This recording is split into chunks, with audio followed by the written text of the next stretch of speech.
The first few games, I mean, there were some parts that we needed to work on and everything, but overall, like, we showed pretty good aggression on the field, and we came together as a team. Yeah, so after those first 3 games, it was great to get in and get our RMAC schedule underway. Unfortunately, the ball didn't bounce our way in a couple of those games, but in terms of our overall team, I'm proud of where we are. The fact that we're still competing well and at a high level makes me excited for this trip. We just need to have the whole game figured out and to make it so that we play all 4 quarters of lacrosse. Like lately, we've been coming out strong, doing our job, and coming out in this 3rd quarter just need to work on finishing our games most of all. I mean, I'm really happy with the way that we're progressing.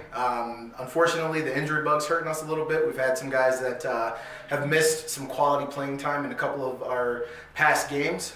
We're going to get those guys healthy over this week and the next when we have them on the road for a spring break trip. Being back at full strength is definitely going to help us against the teams that we're going to be playing against. It's going to be better for us in terms of our ability to stop the ball and also put the ball in the back of the net. To me, personally, it's a great honor. I'm glad that they chose me. I try my hardest on and off the field and just being proud to my family. Devin is a workhorse. I mean, he's one of those kids where no matter where you tell him to be at on the field, he just says, yes, coach, puts on his hard hat and goes to work. For him, like I've said before, he's a vacuum on the field. Whenever that ball's on the ground, we can really count on Devin to come up with it. On the field, I try my best to read a player before they try to make their dodge or to go about playing my defense is my strongest way, which is working with the feet and making sure I'm patient on how they dodge and everything and just fighting for everything.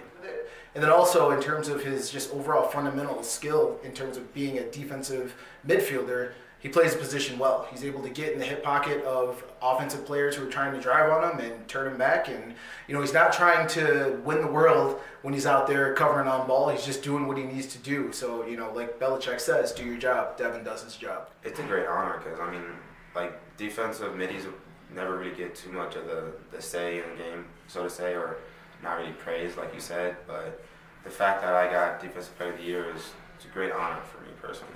I'm excited about it. It's one of those positions, especially as a short stick defensive midfielder, that you really don't get a ton of notoriety for as a position player in lacrosse. It's not like you're a long pole making beautiful checks and taking the ball away, and it's not like you're an attackman or midfielder, getting a great step down shot or finishing on the crease on a goalie or anything like that. So it's one of those gritty positions that needs to be done, and when you can do it at a high level, good things happen. He's kind of like almost like an O-lineman in the sport of lacrosse instead of football. So he has to do the gritty work in order to make everything else happen around him.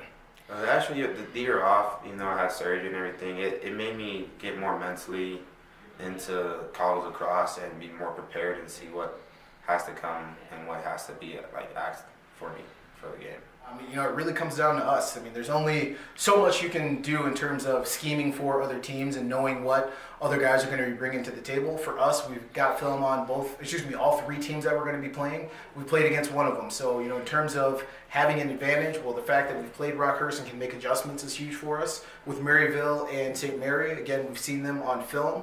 We know that there's going to be certain things that they're going to bring to the table to try to run against us, and it's going to be up for us to counter them. So we have to obviously key on film study, go out to the practice field, get our systems in place, and when the time comes to roll out the ball, time to go to work.